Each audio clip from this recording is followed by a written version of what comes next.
Fire danger is high across Colorado. Everybody's at risk. So the most important thing right now is everyone needs to have a plan. Wildfires can spark at any time, and first responders want people to come up with a plan in case evacuations are needed. We all need to be better prepared to handle these types of situations. Disney is in a feud with Florida, so Governor Jared Polis says the company can make its new home in Colorado. The White House is uniting with Ukraine. In the past 2 months, we've moved weapons and equipment to Ukraine at record speed. President Biden wants to send hundreds more millions of dollars in military aid to the war-torn country and start welcoming refugees. Plus, guys understand we're down 2-0. My message is simply they did what they're supposed to do. The Nuggets are down but not out in the playoffs, and they hope to get some energy tonight from a home crowd at Ball Arena. We're going to try like hell to get Game 3.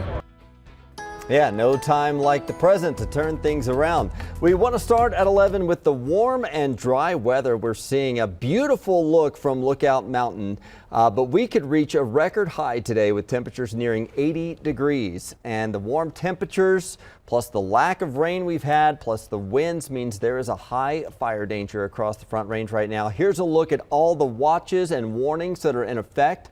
Others go into effect tomorrow. Meteorologist Lisa Hidalgo joins us now because these conditions will get worse throughout the day. They were most of those warnings for tomorrow. It is going to be extreme on Friday. Take a look at our current wind gusts. You saw that Lookout Mountain camera. Actually not too shaky. It's going to be a little shakier though tomorrow. Some of the speeds have been at anywhere from 20 to near 40 miles per hour now, mainly across the eastern plains. So fire danger definitely high, and it's going to get higher as we go through the next 36 hours. Look at how warm it is already. Keep in mind, typically normal highs this time of year, mid to late April in the low to mid 60s. We're already at 68 in Denver, 65 in Centennial, low to mid 50s for the foothills. You're at a very mild 51 in Golden right now, 40s and 50s for the mountains.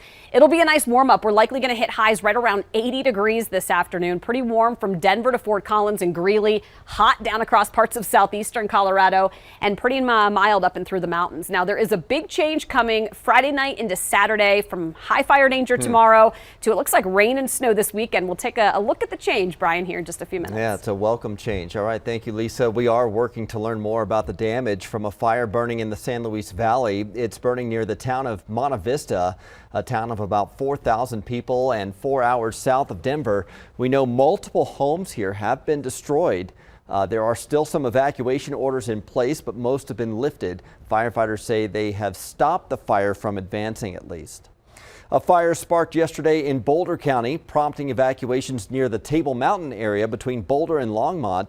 That fire grew to about 50 acres. Thankfully, though, it was put out quickly. It is a reminder, though, that fires and evacuations can happen at any time now. First responders say now is the time for all of us to make our emergency evacuation plan. That means practicing your plan and figuring out what to grab and where to go. They need to have a plan for what they least expect, especially after the Marshall fires. I mean, nobody thought they were in danger over in Louisville or Superior, and now everybody's at risk. A wireless emergency alert was issued for evacuees, but like in previous cases, some people who weren't in the evacuation zone also received the alert. The FCC just approved a plan to improve the alerts you get on your phone during emergencies. The Federal Communications System knows it's a problem with wireless emergency alerts, and that's why half of the agencies are hesitant right now to use them. As we've reported in the past, it was a reason Boulder County didn't have the system in place for the Marshall fire. New at 11, the Boulder County Sheriff's Office says it has exhausted all leads in trying to find the person who started the NCAR fire. That fire burned about 190 acres last month near the Bear Canyon Trail. Investigators reviewed tips from the public and looked at evidence, but they have not been able to find a suspect. If you have any information, you are asked to call the Boulder County Sheriff's Office. You might see smoke in Eagle County this afternoon. Firefighters are doing a prescribed burn near Basalt. They will monitor conditions and stay along the fire's perimeter to keep that under control. Be sure to make Denver 7 your go-to source for wildfire information, including the latest on evacuations. You can always download our free Denver 7 Plus app to your smart device. The U.S. is sending another $800 million of military aid to Ukraine. That brings the total amount to about $3 billion. The announcement comes as heavy fighting is expected in the eastern part of the country. Justin Finch reports. In the ravaged city of Mariupol, gutted by Russian shelling, President Vladimir Putin declaring victory, calling the mission there a success. That's despite reports of Ukrainian forces and more than 1,000 civilians taking refuge inside Mariupol's Azovstal steelworks. The Ukrainian fighters there still defending it as conditions deteriorate. Putin directing Russian troops today to seal off that complex and calling again for those inside to surrender. An advisor to Ukraine's President Zelensky with a different view, saying Russian troops, having suffered huge losses, cannot capture the steel plant. Zelensky's persistent calls for more weapons being heard at the White House, where President Biden announced the U.S. is providing another $800 million round of military aid. That brings America's total weapons contribution to Ukraine to over $3 billion since the war began. I'm announcing another $800 million to further augment Ukraine's ability to fight in the east, in the Donbas region.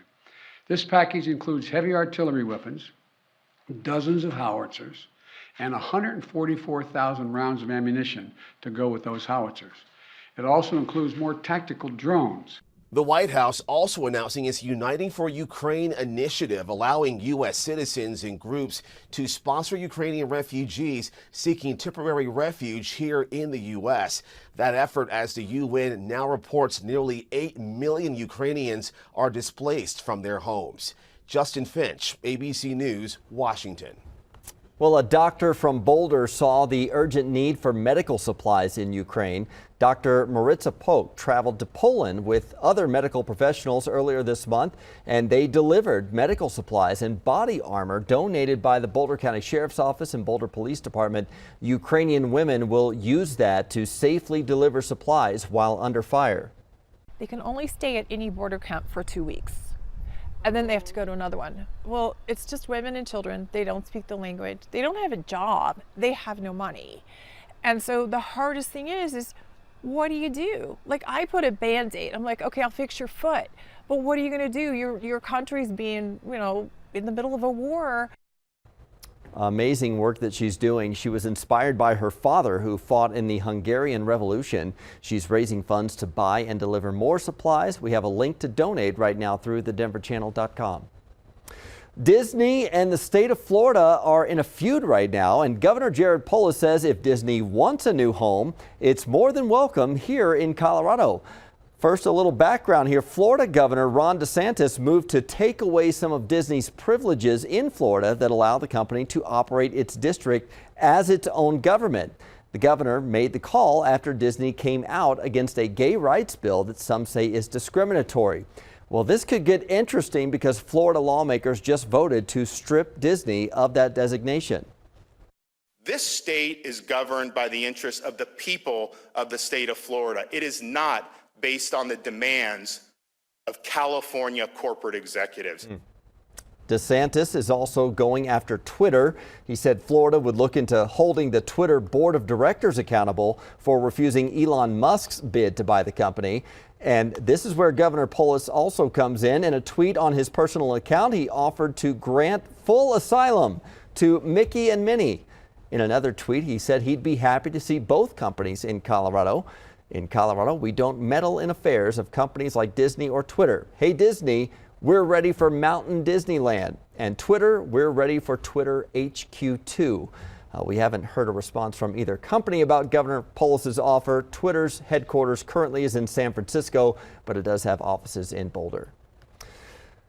Aurora has a new police chief, interim police chief, and it's someone who's already very familiar with the department. The city named Dan Oates as its interim chief. He led Aurora PD as its chief from 2005 to 2014 and left to serve as police chief in Miami Beach before he retired in 2019. Aurora hopes to name a permanent police chief in the next 6 months. Homeless advocates in Aurora are working around the clock right now ahead of the city's new urban camping ban, which goes into effect 1 week from today. The homeless will be referred to the Aurora Day Resource Center. It has space for up to 100 people. Officials are building out more space to include bunk beds so the shelter can house 200 people a night. Advocates are doing everything they can to prepare, and that includes talking to the homeless before that ban goes into effect. We do have a street outreach team which goes out daily to different encampments, offers resources, food and water, immediate needs, and really lets folks know that we're here, we're available to help. Aurora's new camping ban says an encampment cannot be removed if the people living there don't have somewhere else to go. The ban also includes a policy on storing valuable items from a cleaned out encampment. The city tells us it will present more details about the ban during a city council meeting on May 2nd. The Nuggets are in danger of an early playoff exit right now if they can't find a way to beat the Warriors tonight. They are down 2-0. Game 3 is at Ball Arena at 8 p.m. Nikola Jokic will be back on the court after being ejected at the end of Monday's game, and head coach Michael Malone says the team needs to be more aggressive, but he won't be making changes to the game plan yet. It's a matter of us just being a lot more disciplined, a lot more physical, and finding a way to sustain the high levels of play that we've had. So we'll have live coverage from Ball Arena starting on Denver 7 News at 5 o'clock. Again, tip-off is at 8 p.m. Game 4 is Sunday afternoon at 1:30, and that's a game you can watch right here on Denver 7. The Avs are going international next season. ESPN reports the Avs and Blue Jackets will play a pair of regular season games in Finland in November. 2 other teams will play 2 games in the Czech Republic. It's the first time the NHL will play games outside of North America since 2019.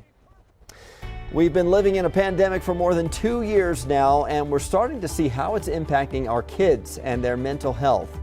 Plus, Colorado lawmakers want to help Colorado workers by boosting the state's unemployment fund.